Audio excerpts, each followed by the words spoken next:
This is Abbotsford House, one of, if not the biggest tourist attraction in the whole Scottish borders. Home to the great Sir Walter Scott, one of the most famous men ever to live in and come from this region.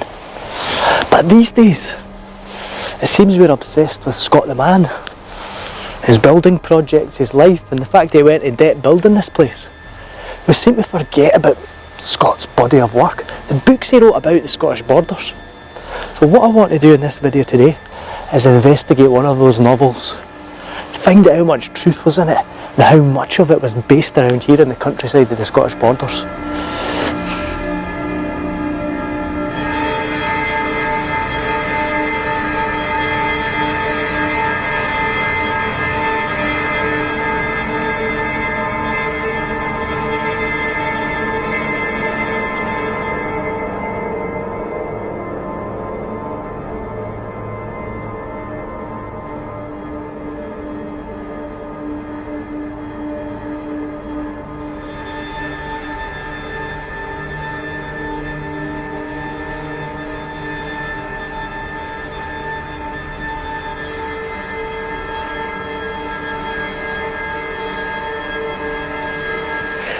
But there is a specific novel of Sir Walter's that I want to focus on today.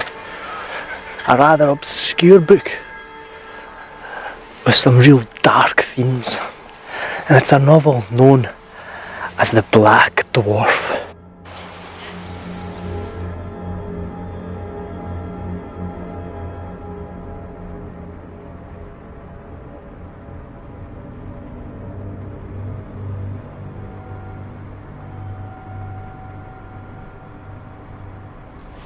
This novel, The Black Dwarf, focuses on the main character, who is the Black Dwarf.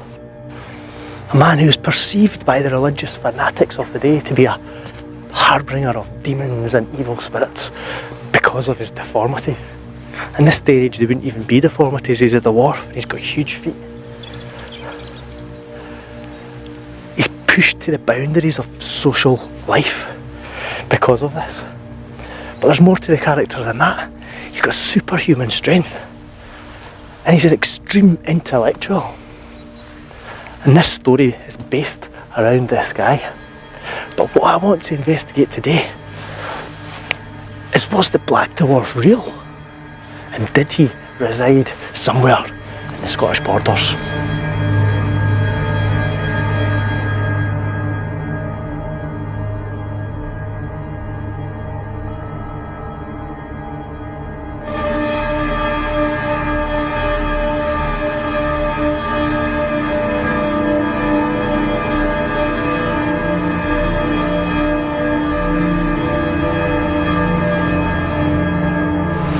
To find out, we need to travel 18 odd miles up the Tweed Valley to Peeblesshire, where Sir Walter Scott allegedly visited in the 1800s on the trail of the Black Dwarf.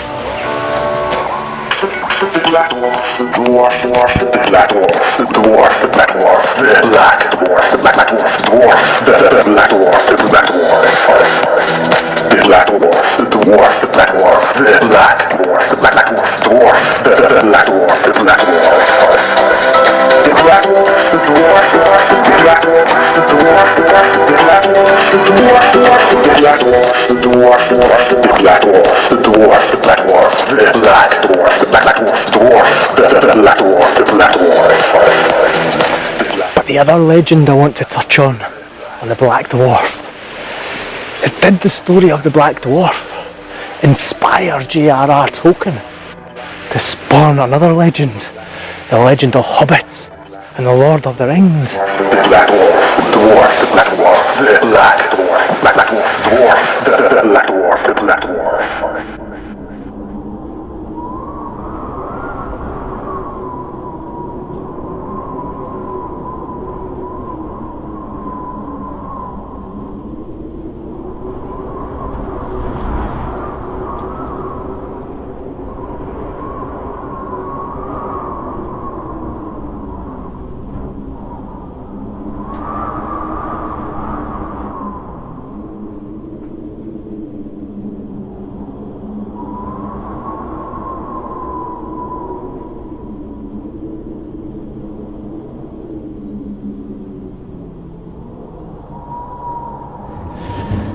This is Merlindale in the Tweed Valley near Peebles. A land filled with ancient mystery and myth.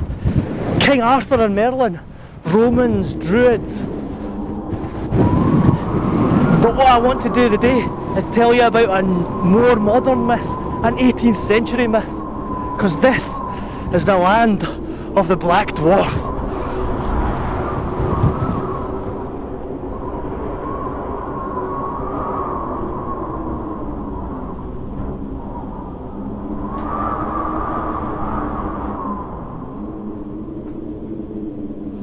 Because Sir Walter Scott's character, the Black Dwarf, was based on a real man. He was born in this area near Stobo, and he lived most of his days here in isolation. What evidence exists to prove this? This is Sir Walter's book, The Black Dwarf, a novel. But I'll read you the introduction, which gives you an introduction to the real Black Dwarf. The ideal being who is here presented as residing in solitude and haunted by a consciousness of his own deformity and a suspicion of his being generally subjected to the scorn of his fellow men is not altogether imaginary. An individual existed many years since under the author's observation which suggested such a character. This poor unfortunate man's name was David Ritchie. A native of Tweeddale, he was bred a brushmaker at Edinburgh and had wandered to several places working at his trade, from all which he was chased by the disagreeable attention which his hideous singularity of form and face attracted wherever he came. He was so ostracised in society that David Ritchie moved here to the Manor Valley, a place of complete solitude and isolation, to get away from human life.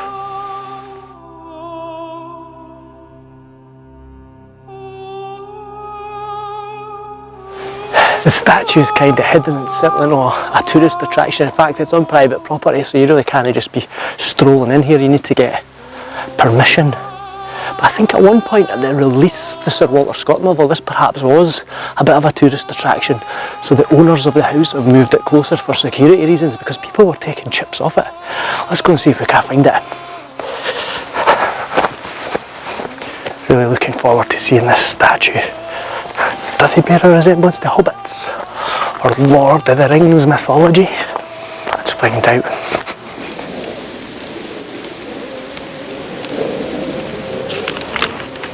There it is, the statue of the Black Dwarf. Wow, you can see the likeness to hobbits already, can't you? Sir Walter Scott stayed in this house in 1797, and the statue was erected long after the Black Dwarf's death in his honour. Wow.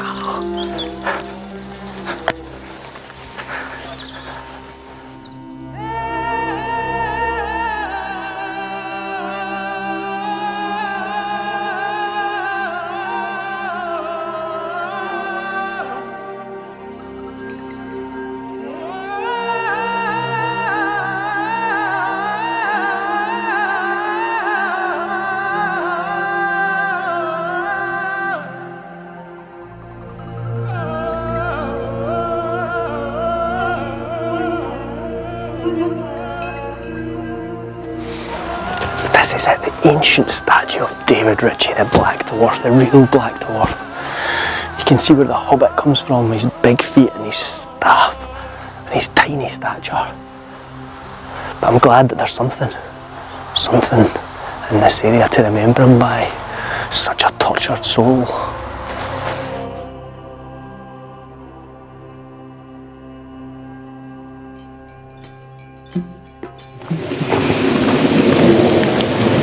But there are other relics of the Black Dwarf's life. Real relics from when he was alive in this valley.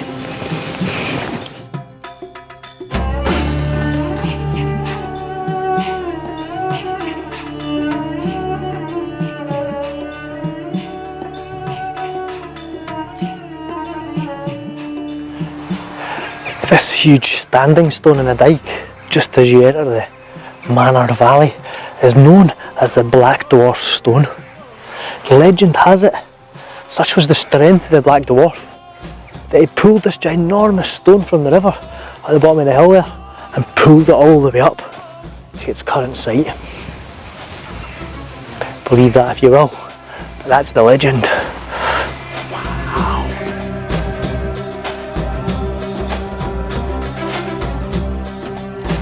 But there are other examples of the Black Dwarf's handiwork which are far more believable and probably more extraordinary in the valley too.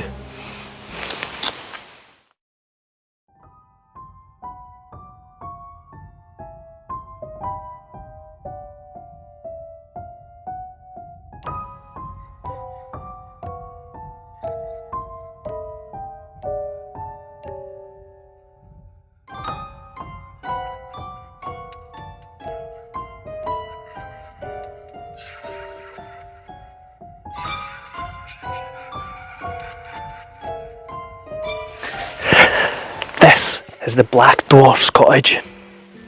A cottage that he constructed himself with his own bare hands. You can see how small the door is.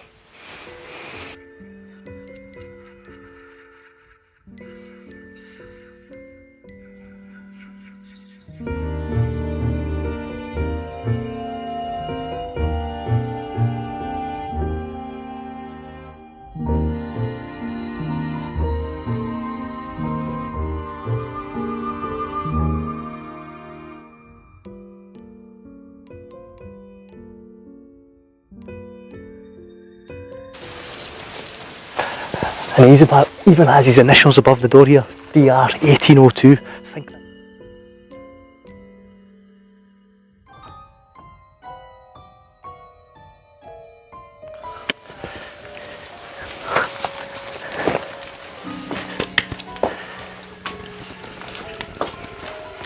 You can see inside the cottage, these tiny little porthole windows. Everything in here was constructed for this man at 3 feet tall.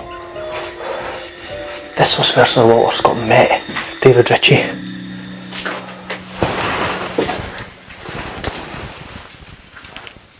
David thought that Sir Walter Scott was possessed by demons, and Sir Walter Scott got a bit of a shake by this, a bit of a fright. It obviously had a big effect on him, because it was because of this that Sir Walter wrote the book The Black Dwarf many years later. When David Ritchie resided here, he planted rowan trees. Rowan trees are said to keep away or ward away evil spirits, and the trees still survive to this day. The few people who had occasion to pass this way were much surprised, and some superstitious persons a little alarmed, to see so strange a figure as Bowed Davy, i.e. Crooked Davy, employed in a task for which he seemed so totally unfit as that of erecting a house. The cottage which he built was extremely small, but the walls, as well as those of the little garden that surrounded it, were constructed with an ambitious degree of solidity, being composed of layers of large stone and turf, and some of the cornerstones were so weighty as to puzzle the spectators as to how such a person had moved them.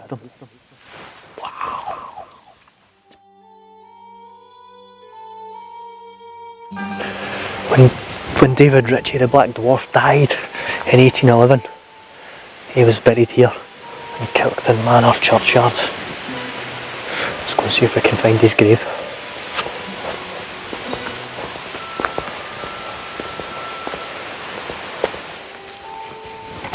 Here it is. The grave of the Black Dwarf.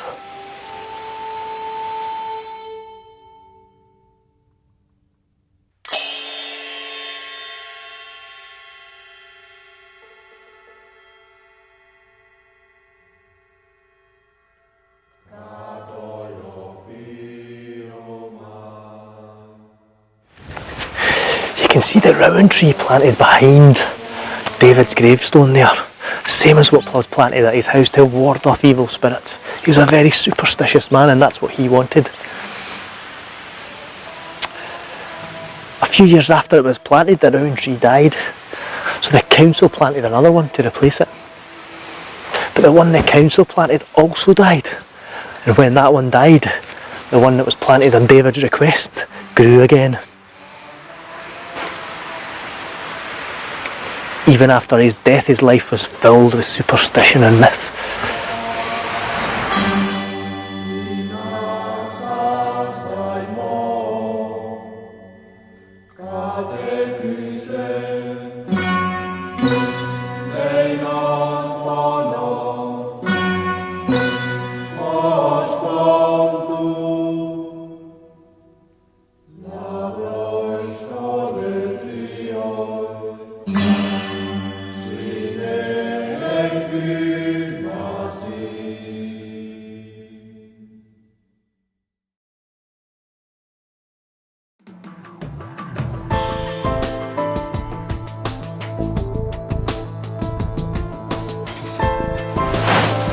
So there you go, the legend of the Black Dwarf and all the relics that go with it.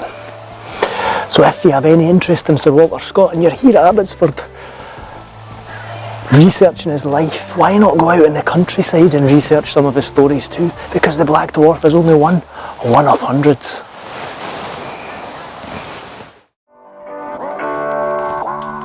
The Black Dwarf, the Dwarf, the Black Dwarf, the Dwarf, the Black Dwarf, the Black Dwarf, the Black Dwarf, the Dwarf, the Black Dwarf, the Black Dwarf, the Black Dwarf, the Dwarf, the Black Dwarf, the Black Dwarf, the Black Dwarf, the Black Dwarf, the Black Dwarf, the Black Dwarf, the Dwarf, the Black Dwarf, the Dwarf, the Black Dwarf, the Dwarf, the Black Dwarf, the Dwarf, the Black Dwarf, the Dwarf, the Black Dwarf, the Black Dwarf, the Black Dwarf, the Dwarf, the Black Dwarf, the Black Dwarf, the Black Dwarf, the Dwarf, the Black Dwarf, the Black Dwarf, the Black Dwarf, the Dwarf, the Black Dwarf, the Black Dwarf, the Black Dwarf, the Dwarf, the Black Dwarf, the Dwarf, the Black Dwarf, the Dwarf, the Black Dwarf, the Dwarf, the Black Dwarf, the Dwarf, the Black Dwarf, the Black Dwarf, Black Dwarf, the Dwarf, the Black Dwarf, the Black Dwarf.